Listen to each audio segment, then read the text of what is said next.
Hey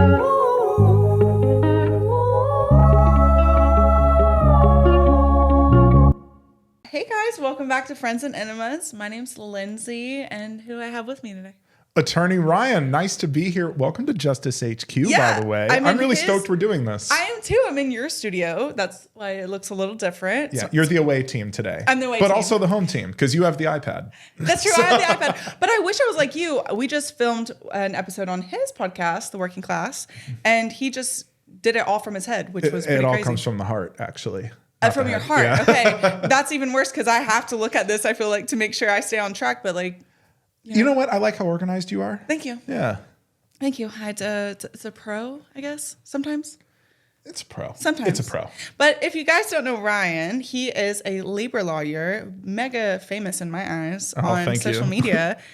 We became friends, I feel like a year ago. Maybe over a year. It was definitely a year ago. You were on your first episode of Working Class in that studio in San Diego. Yes. And now we're in LA. Time goes by so fast. I really think it's been 2.5 years, Lindsay. Has it been 2.5? I think so. From the first time you called in. Oh, yes. That has been 2.5. I'm being intentionally vague. How we became friends. Yeah. You don't have to be vague anymore. Okay. Well, you hold the keys to attorney-client privilege. I was about to say. So legally, you have to talk about it first. Okay. I was like, actually, I don't know how this works. Well, can you tell us a little bit about why you're a labor lawyer? Oh my gosh. Well, I actually call myself a workers' rights attorney. Okay. Because, labor law, employment law, most people who work in that field are actually corporate side. Okay. The plaintiff side is what I do. So I don't represent companies or corporations. I represent working people. Okay. I love what I do because we get to push back against bullies. Mm-hmm. We get to put bullies in their place. We get to push back against wage thieves. Wage theft is a massive multi-billion-dollar problem in America. Mm-hmm. And it is just not true that it's companies making honest mistakes. These are institutionalized, deliberate systems where they shave hundreds of dollars off your paycheck every pay period. Yeah. And so being able to balance the scales, push back for working class people, having a working class background myself and knowing how hard it is to work a 60-hour week and barely afford rent. And finally, I have a career where I can stand up and say, you know what? You're going to be paid what you're owed and you're going to be treated with respect. And if people break those rules, there's going to be hell to pay. Yeah. I love what I get to do. I love that. Yeah. And that's actually how we met, since it's like client privilege or whatever you said earlier. Attorney-client privilege. So we can talk. If you can give me permission, that's fine. For my own comfort, I'd love if you just talk about it first and then I'll jump in. This is how we met. I'd already been following you for a while, but I had some issues at a job I was working at as a travel nurse where I felt like I was being bullied, to be honest. But I know that's not like the legal way to put it. Well, you were definitely being bullied. Like that's not up for question. Yeah. Like you were being bullied. Now, whether the bullying rose to the level of a hostile work environment, people throw around that phrase hostile work environment a lot, but legally a hostile work environment means it's severe, pervasive conduct directed at you because of a protected status or a protected activity. So someone bullying you just because they don't like your face, I don't like your vibe, I think you suck, this place was better before you came here, that's just a jerk. Yeah. And it's not illegal to be a jerk. A lot of people would be in jail if being a jerk was illegal. But what is illegal is to be like, oh, I heard that, Ryan is gay. Well, I don't like that lifestyle and I don't feel comfortable around that person. So I'm going to make his life really hard until he quits. Well, that would be a hostile work environment. Okay. Or I heard Lindsay's trying to form a union. Well, we can't have that. Let's make her life hell. That and we know how we both feel about unions. So we're for them, right? We love them. Yeah, we love them. We love them. So I know that you used to be a firefighter. In a union. In a union? Full circle. See? Yeah. Okay, I didn't know that. Yeah. To be honest, I didn't learn a lot about unions until I moved to California, because where I'm from, Oklahoma, there are not many unions, if there are. That's by design. California is not a right-to-work state. People mess this up a lot. So right-to-work laws, right-to-work state. You'll hear bosses say like, oh, I can fire you because I don't like the color of your boots because it's a right-to-work state. They're actually misspeaking. Right-to-work laws only mean that union membership cannot be required for your job. So if there is a union at your place of employment, and you don't want to pay the dues, you don't have to. You don't have to participate in the union. That's what a right-to-work law does. Okay. These were pitched as giving workers a choice, but they really just weaken unions. They're a very pro-business, pro-employer law. Okay. Because most people will not willingly give up $30, $40, $50 of their paycheck to an organization if the benefits are not clear to them. California is not a right to work state. If you want to work in a unionized job in California, you must participate in the union. You have to pay your dues. Yeah. Okay. So what's the difference with that and at will? Great. What a great question, Lindsay. I came to talk. So right to work is often confused for at will.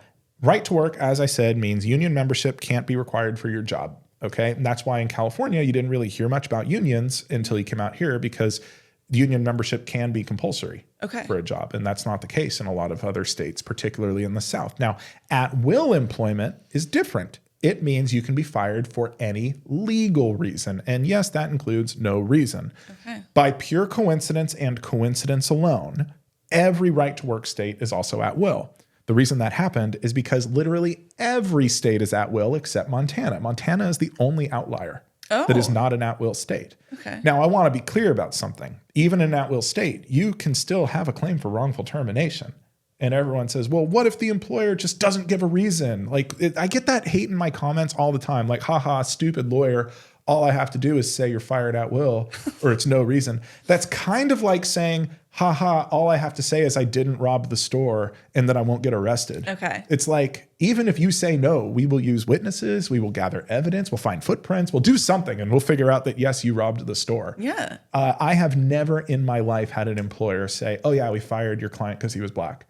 They're never going to say that. Right. Instead, what we'll look back and say, oh, you fired my client for poor performance, right? Yeah, terrible. Worst employee we ever had. And I go, it's a little funny that we have him coming to HR 3-4 times in a row complaining of racial slurs from his manager. What did you do about this? Those are bullshit. Like, okay, well, here's the document. It's really weird that before he complained of the racial discrimination, great employee, good performance reviews. And then after he says, hey, my boss was using the N-word and it made me uncomfortable, suddenly he's the worst guy in the world. It's so funny. You know, the average person is not that smart. Like, you ever heard that George Carlin joke? Like, think of how dumb the average person is. Yes, I have. I think that spread a little too far. The myth of everyone being stupid has gone too far. Jurors are smart. They are not fooled by an employer saying, oh, we fired your client. Just no reason. Yeah. Bad performance. It's like, really weird, man. You never had a problem with this person until they became pregnant.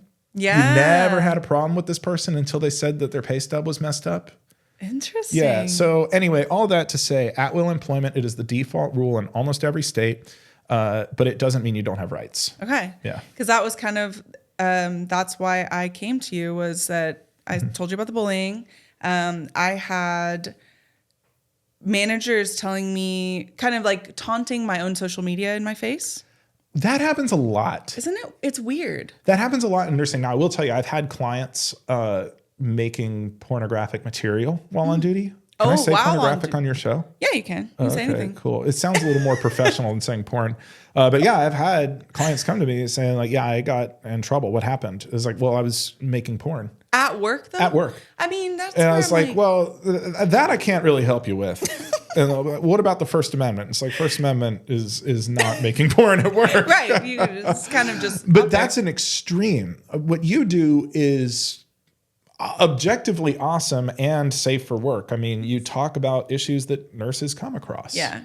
Well, my thing was I talked about a specific person at my work. I did not name mention them, her name. I saw the video. Yeah. I remember seeing that. I still remember. How do I remember that? I still remember that video. And Yes. I remember you didn't name anyone specifically. No. You didn't call out the hospital. No. You were just talking about a general issue that applies to a lot of people. The problem is that's not protected. Employers, they don't need any substantial justification. If you make a YouTube video and you're just reviewing Disneyland and your boss is like, you know, my mother drowned on Splash Mountain. I hate Disneyland. And now you're fired because you said something nice about Disneyland. Absurd, yes. Illegal now. See, yeah. But that's why I bring this up, is because I get a lot of DMs. Didn't you get fired for your social media? Who's the lawyer you went to? I was like, it's a little bit different. And there's so much more to it than that. It's always more complicated than the headline. Yes. I wish more Americans understood that. It's so easy to put up a headline and it's just going to say something stupid like California bans freedom or something. Yeah. Like, that's always the headline. Right. And then you look at it and it's like, oh, you're not supposed to smoke within 50 feet of a school. Like, that's reasonable. How is that banning freedom? you know, but it's so much easier to deduce things or reduce things to a quick, you know, and that's what happens. Like you'll hear people tell stories like, oh, I sued $1 billion corporation and they just paid off my lawyer and I never got justice. Like there's always more to that story than what you hear. Right. Yeah. Is it lawyer or lawyer? Whatever floats your both. People make fun of me. It's whatever. Lawyer. You can say lawyer, lawyer, attorney. Attorney. I typically just say attorney now because there's not a weird way to say it. I'm one of those people, I'm not a stickler for grammar or pronunciation at all. I think people who are like grammar Nazis are never as smart or as interesting as they think they are. That makes me feel better. You know? I say things wrong a lot. Actually, shut the fuck up. Like, life is hard. Life is busy. If I understand what a person is saying, who freaking cares? Exactly. And you never know. Like, honestly, they're close enough. Maybe they're tired. Maybe they just stumbled over their lips a bit. Maybe English is their third language and they're smarter than you anyway because they know 2 whole languages more than you and you should give them a break. Yeah, exactly. You know? Like being a stickler for pronunciation is so cringe. It's a little weird. Yeah.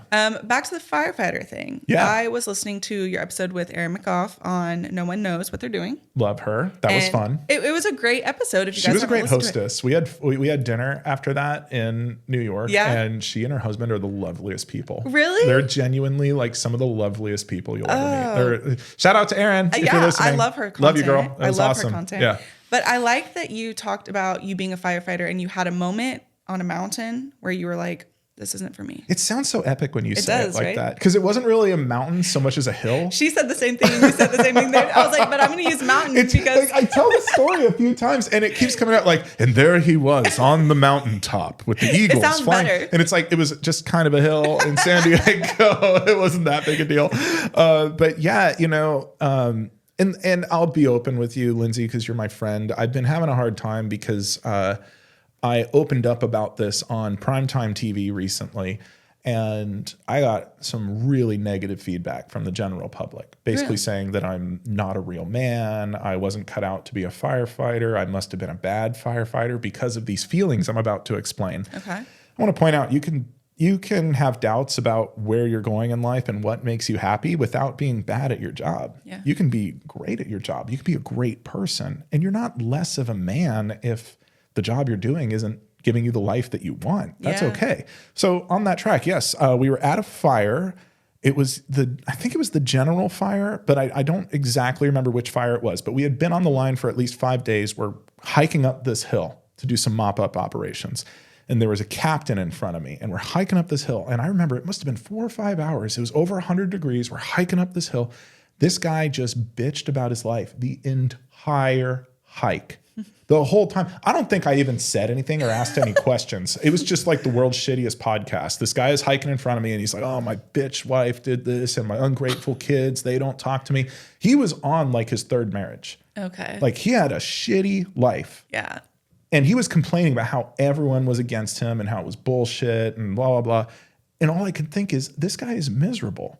This guy's not happy. And at the time, I was unhappy too, because the thing about Cal Fire back then, it was very understaffed, and I would work 18 days in a row. That's one thing that the people leaving negative comments on the Dr. Phil show didn't understand. Yeah. Because they'd be like, oh, my hubby just works 1 day on, 1 day off, and then gets 3 days. It's so easy, like blah, blah, blah. It's like, first of all, easy is relative. And back then, fire season, Cal Fire, seriously, 18 days and then come home for 2 and then 5 days, come home for 1. Like, it was nuts. And it caused me to miss a lot of family stuff. I would RSVP to weddings and not show up. And then I'm the bad guy, you know? I didn't have time to date. I didn't have time to do anything really. And we weren't getting paid that much. And I don't have any family money or anything like that. So it was just my paycheck trying to survive. Yeah. So between the financial pressure of, hey, I'm working a lot and not really making enough to be comfortable, that's not really awesome. And then seeing that captain and realizing, oh my God, like he's making a little bit more than me, but we're doing the same job. He is at the same fire, working the same shift, stuck for as many days. The only difference is he's tried to make a family work and failed over and over and over again. And now I'm looking at this man in his 40s who is bitter and angry. He doesn't even want to be out here anymore. The love of firefighting is gone. That was a big wake-up call for me. Yeah. And I want to be clear because people keep misinterpreting this. It's not that I'm not bashing firefighting as a profession. No. It is a great, noble profession, and I have a deep love for it, and I miss it. I really do. But there are sacrifices that firefighting in that department at that time in history was asking of me. And I just didn't think I was getting enough in return for those sacrifices. That's fair. I think it is fair. It is fair. This is actually exactly why I wanted you on, because you are emotionally intelligent, and I think a lot of men are not. Can I get that in writing? Because I could use an endorsement for. I will endorse it. You're emotionally intelligent. You're a man, and I feel like a lot of men are struggling with being emotional. Honestly, a lot of our generation and younger. Why do you think that is? This is a deep-rooted question. I think it's systemically the patriarch. The patriarchy from the top. And I think men have been told their whole lives they have to be strong. They can't cry. Crying makes you weak. I'm kind of getting outside of what you were talking about, but overall, men are not allowed to show their emotions, or they are considered weak. It's funny because So it was the second Dr. Phil appearance that aired 2 weeks ago. Congrats. In my defense, thanks. There were some moments that I was really excited for them to put up that did not make it into the final cut. Of course. My favorite parts didn't. And we did like a 45-minute interview before, and of course they reduced it to like 3 minutes. Yeah. And the 3 minutes they chose was the part where I cried, because I talked about how the sacrifices required of me at CAL FIRE at that time in history was affecting my social and family life. And it was painful because I had lost some very dear friends. Yeah. I'd pushed them away because I was unhappy. Yeah. And I cried because I recognized that I had lost those friendships. And at the time, it was easy to blame the fire service. Really, it was me. But for who I was and where I was at the time, I lost those friendships, and it was my fault. And I cried. Yeah. It was painful. Yeah. And anyway, they zoom in the camera right up in your grill and show the crying. And so last I checked, I'm not reading all the comments. There were like 3,700 comments on that video. And a lot of them are like, this guy's a beta. I can't believe this lunatic was ever a firefighter. I don't think he ever was a firefighter. Like, how can someone so weak be a firefighter? But that's a bunch of bullshit. It really is. It is a bunch of bullshit. I remember when I was a young man, I cared a lot about being masculine. I wanted to be seen as tough and rugged and strong and stoic, because that's what I was told a man was. That's what my boomer father told me a man was. That's what any action movie you watch, any movie where the man is the hero, it's always some like The Witcher or something. He's always like, he grunts, or he doesn't answer questions, and he's got a deep, mysterious past. He doesn't talk about it. It's like, but that is not a functional human. No. A functional human feels things and goes through life and experiences emotions. And a really high vibration human communicates those emotions to other people. Mm-hmm. And so that's a very long-winded way of me saying, like, I struggled with finding out what masculinity was and what it was supposed to be.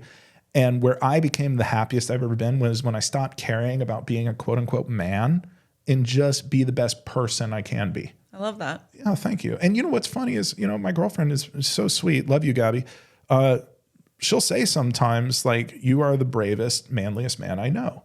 Like, she'll say that to me, which is really nice. Men don't get a lot of words of affirmation sometimes. Yeah. But I think that goes to show that by not trying to be a macho, manly man, you actually become more of that ideal. Absolutely. I totally agree with that, because I think you're just too focused on being what you've been told as a man your whole life, or what society deems, like you said, on the movies and whatnot. Yeah. But you being a man is truly just being the best version of yourself. Yeah. And being vulnerable. Yeah. And I think that's, some people feel very threatened by like gender fluidity and things like that, or you shouldn't be. Yeah. You shouldn't be, because all people are different. And if you live your life categorizing things like, oh, I'm a sigma male, I'm an alpha male, these guys cried once, so he's a beta male. Like, that's not real. That's not real life. It's really weird. How do you act when you're hungry and tired and stressed out and someone says something you don't like? Do you explode all over them to show them how tough and aggressive you are? Right. Or are you controlled? Are you calm?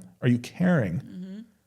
I mean, what makes a man is going to be different from person to person. But to me, a really good man is a safe space for people. Yeah. He stands up for people, but if you measure your manliness based on how well you can beat up strangers, like, you're missing the point. Yeah.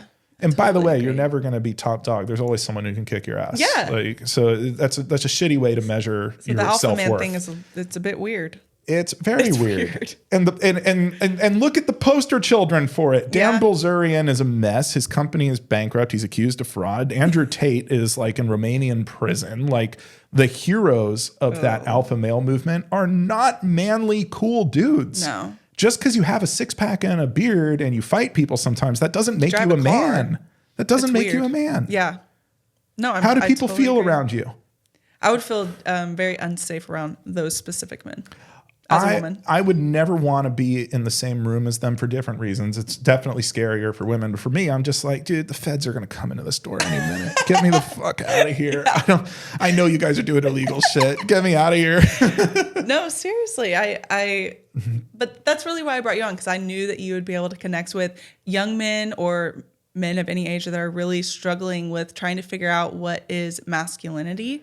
I think some men accept what I have to say about that. I'm actually going on a men's retreat in 2 or 3 weeks. Really? Yeah, it's with a friend of mine. His name's Mike. He has a ranch in Louisiana. That's and we're cool. doing, it's this like retreat, and it's fathers and sons. I don't have a son, but I got a brother who's 11 years younger than me, and they said that's good enough. Oh, so cute. we're going to talk about just like issues that affect men, because there's not a lot of safe spaces for that aren't sort of tainted by this toxic sort of, oh, you have to be a fighter and beat people up, and you have to start fights in bars with people, and like it's just the twisted form of masculinity that's out there. So I really like it's just normal people going out and be like, what does being a man mean to me? No, that's really cool. Yeah, but a lot of young men reject what I say, and there was all that anger in the comments. They really do not like this idea that no, being a man isn't about how well you can beat people up or what kind of cool cars you drive. Like, I mean, there's so much more to it than that. There is. There's a lot more to it. Yeah. So back to your firefighting days. Yeah. What about it? I totally destroyed this. I was going to say, mic, do you by the want to way. fix it? No, How do it's you okay. fix it? No, I have no idea. I destroyed this thing. So I'm just going to hold it now. That's okay. You get to pay for it. Yeah, it's okay. Okay. Your firefighting days, though, that was the moment that you realized you didn't want to be a firefighter. How did you decide that becoming a lawyer was next? So there were a mix of emotions happening to me at that time. There was a lot going on. And I was in my early and mid 20s, and I really hadn't had things figured out. I truly did not know who I was. So please be forgiving with the thought process here. I didn't have control over my life. I could not leave San Diego County. I could maybe put in for a transfer to different parts of California that CAL FIRE had some jurisdiction over, but I couldn't really control that. And they were all places I didn't really want to live. My income was capped. There was only so much money I would ever make in my life working there. There was only a few things I could do. CAL FIRE was a huge department with a lot of places I could go, but fundamentally I'd just be a professional first responder. Yeah. Couldn't really do other things. And then meanwhile, I had friends who went to law school who I knew were dumber than me. And they were doing very well. Yeah. They were traveling or going on vacation, and they were buying homes. And I was like, what the fuck? I'm as smart as that guy at a minimum. Why can't I have those things? Well, you chose to be a firefighter, and that's part of the sacrifice. And I thought, well, yeah, if the sacrifice is worth it, and yes, it feels really good serving the public, and I like the adventure, but over time, the reward I got for the sacrifice for me personally, it wasn't worth the lack of freedom. And fundamentally, that was the problem in fire. There was just kind of a lack of freedom. My schedule wasn't my own. My geographical location was out of my control.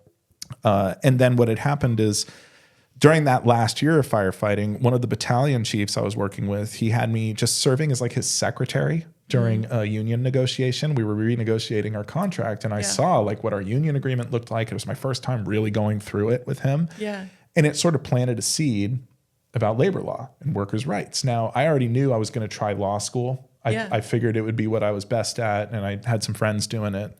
But that's what kind of put me on the workers' rights track. Okay. Yeah. I also heard on that podcast that you didn't get in the first time. Oh my God. And I bring this up not to poke at you, but I didn't get into nursing school the first go around. And Really? I thought I thought I was really stupid. The same feelings that you had not getting in your first time, I did too. And tons of new grads or nursing students feel the same. So I thought it was Really? Did interesting. you really have like a hit to your self-esteem? Oh my God, I was already at a low place. So my husband and I applied at the same time. We both got the letters the same day. His was a big packet and mine was small. Oh, and you I knew. Oh. I was like, I started crying before I even opened the letter. I was like, I'm dumb. He's smart. He got in. The plan's not going to be the plan that we had. Wow. Yeah. Well, what happened after that? You applied again somewhere? I applied again at the same place, just like you did. I applied again at the same place the next year, and I got in. And they took you in. Yep. You know, I said that's why I liked your story. Aaron's show, sometimes it's not you, it's the timing. Yes. And that's so true. That's what happened with me. And so I was at a low point because I had left the fire service and I took the LSAT, but I was working. Again, I don't really come from money. I don't have like, really just whatever I earned is what I had. Yeah, I'm the same. But I didn't have a lot of skill or anything to market myself with. So my earning potential wasn't quite there yet. Yeah. So I was driving for Uber and working in an office job and doing landscaping while studying for the LSAT. I remember I had like an old Kaplan LSAT book and I would just kind of sort of do exercises between Uber drives. Oh, wow. Not a great way to study. I did terribly on the LSAT. I did not do well. And then I applied to 13 schools, got into 0. I went into a crazy depression. Aww. I was so depressed. Yeah. I worked in this office for a little bit and I just thought that everyone around me was better than me. I just remember my self-esteem was so low. I thought that every person I met was just fundamentally better and smarter than me. That's so sad because It's a not sad true. place to be. Well, for me at the time, I was like, well, look at the facts. Applied to 13 schools, got into 0. I had a good thing in the fire service. Like it had its problems, but at least I had a paycheck, you know, and I really thought I'd fucked myself over pretty bad. So I went on a long detour, but then I remember I was doing this landscaping gig and it kind of sucked. I applied to one school one more time and I got in on a 75% scholarship. And that's, I remember when I got that, I was actually at the job site, like digging holes, and I had taken a break and like looked at my phone and I saw the admission email. We didn't get packets, we got the email. yeah. And I just remember it felt like the sun got brighter. Aw. Like it just felt like, hey, maybe everything will be okay. And then I went to law school, and I have to tell you, law school was the first time I truly felt I was in the right place. Really? I've never had an easier time making friends in my entire life. I mean, it makes sense. Honestly, watching your content, you know what you're talking about and you're passionate about it. I genuinely like it. You know, I feel bad. There's some people who go to law school for the wrong reasons. There's people who go because their parents said they'd cut them off if they didn't go. The trust fund kids, we see those. There's some people who go because they didn't know exactly what to do and they figured, why not this? If you're going to go to law school, you really should go because you want to be a lawyer. You don't have to know what kind of law you want to practice yet, but please don't go to law school if you don't want to be a lawyer. Yeah. Yeah. You know, and I didn't know exactly what I wanted to do, but I knew I wanted to be a lawyer. Yeah. I knew that. You had that And so foundation law down. school just came kind of, it was hard work, but it was easy to do the work because I wanted to be there so bad. Yeah. Yeah. I like that a lot because, like I said, one of the biggest things I get asked about from new grads is, or from students is, I failed a semester or I didn't get in the first time. Everyone else seems so much smarter than me. How am I going to make it as a nurse? Don't worry about how smart people are, because I'll tell that person this. There's a chance they are smarter than you. Yeah. Good thing that doesn't fucking matter at all. It doesn't matter at all. Yeah. It so doesn't matter. Oh my God. The most successful lawyers I know, and by successful, I mean they run massive law firms, $100 million a year law firms, middle of the class. Yeah. At best. Because fundamentally, it's your people skills that get you paid. Yep. Being the best test taker, being the one who graduated summa cum laude, that doesn't matter. It doesn't hurt. It's good. And you probably learned some skills like working for it and all that. But anyway, if your concern is, oh my God, everyone's smarter than me. First of all, probably not. Right. Like a lot of things are just appearances and you don't know what's happening behind the curtain. But even if they were, it does not matter. No. I was not the smartest person in my class. Me neither.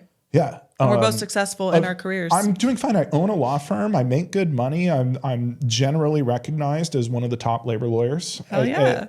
And no one's ever given me an IQ test. Right. So it No doesn't one ever matter. set me down and been like, but what was your score No on one's. this test? I mean, well, actually, people have asked my LSAT scores because I make content. Oh, okay. Well, that's a about little it. different. But it's not like no client's going to be like, I'm going to need to see how well you did on the bar. Like that's just not real.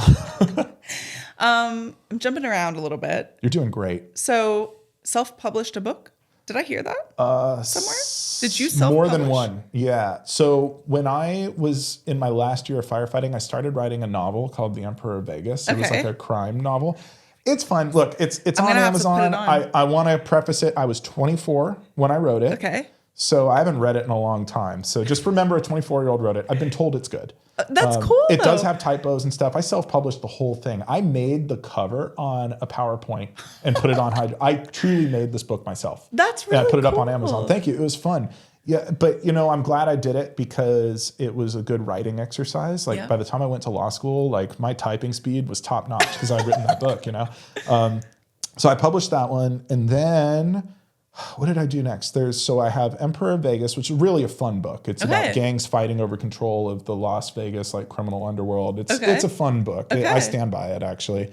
Then I wrote some kids books. It was the Snot Rocket Adventures.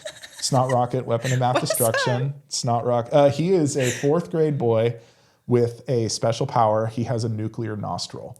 He has the biggest nose of any kid in school, and he looks a little funny, and he gets treated funny because of it. But secretly, he is the president of the United States' first call whenever something goes wrong, because his nuclear nostril gives him all kinds of powers, and he's constantly discovering new things he can do with it.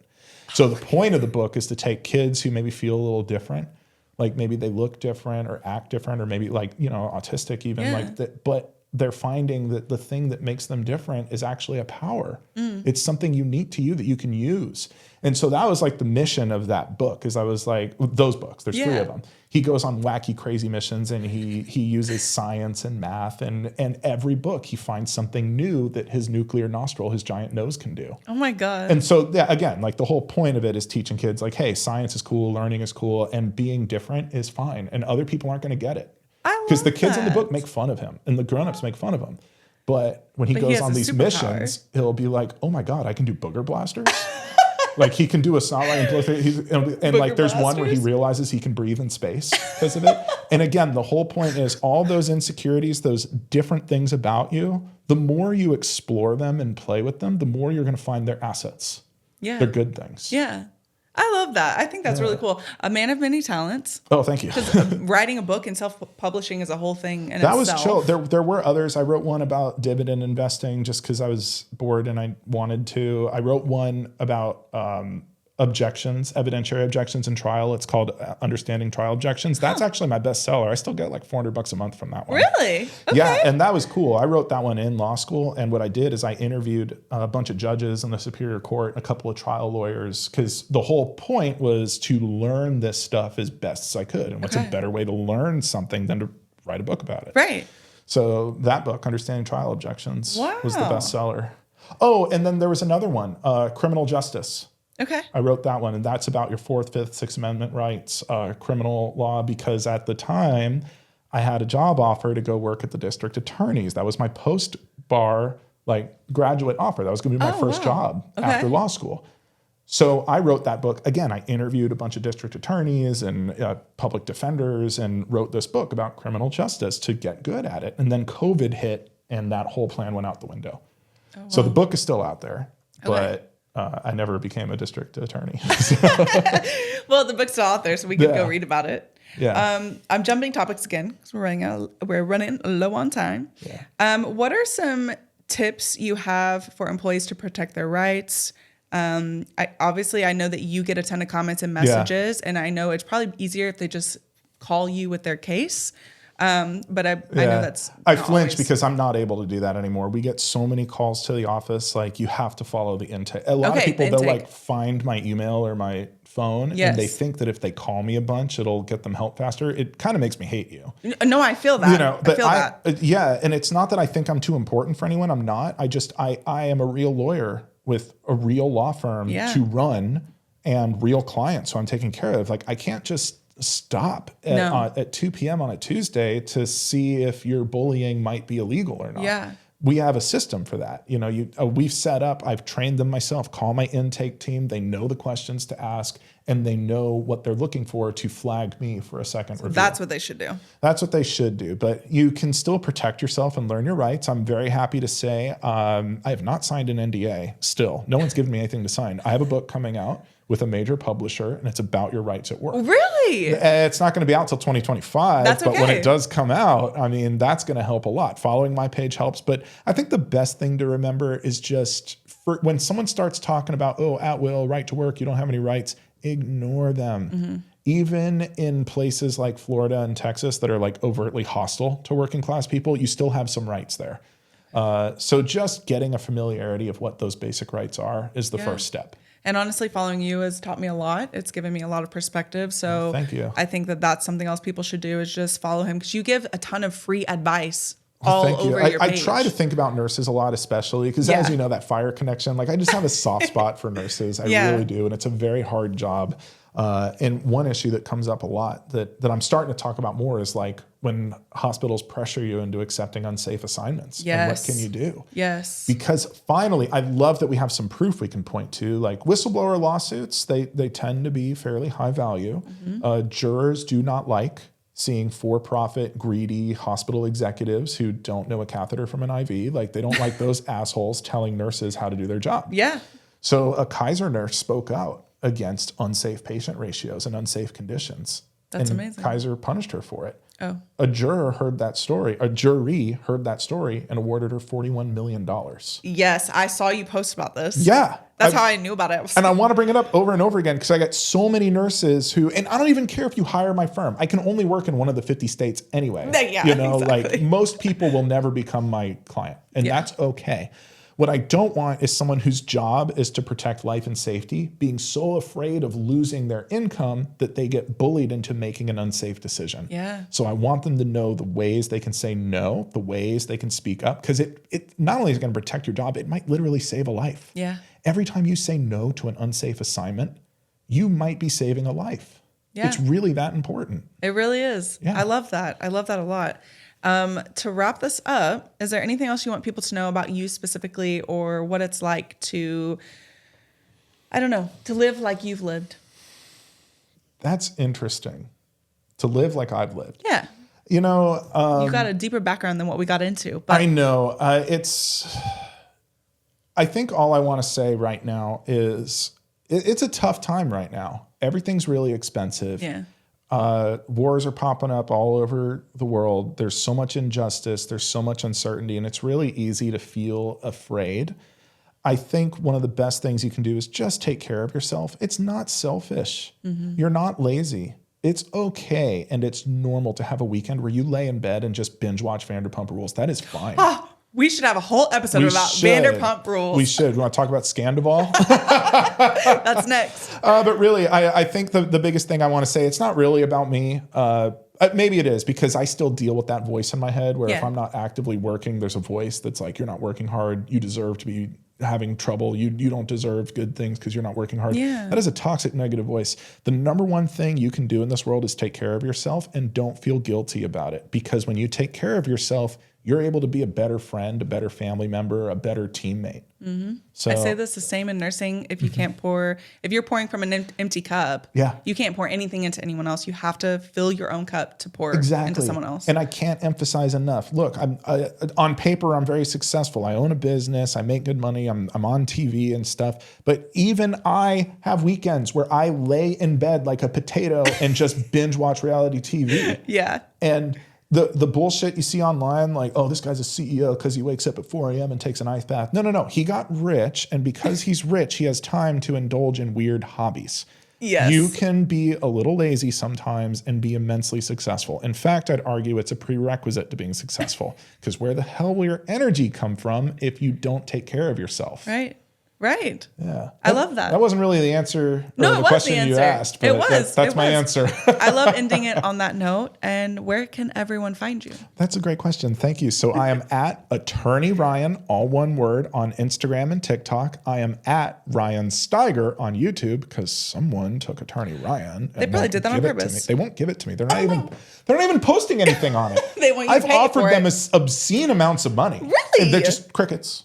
So anyway, I'm at Ryan Steiger, RyanStygar on YouTube. You can also listen to me on Working Class with Attorney Ryan. And I got to tell you, if you like this show, you're going to love Working Class, because she's on there twice. Yes. And we'll be looking for your book next year. Can't wait. Awesome. Thank you so much. We nailed that. We nailed it. We came in under time. Hell yeah.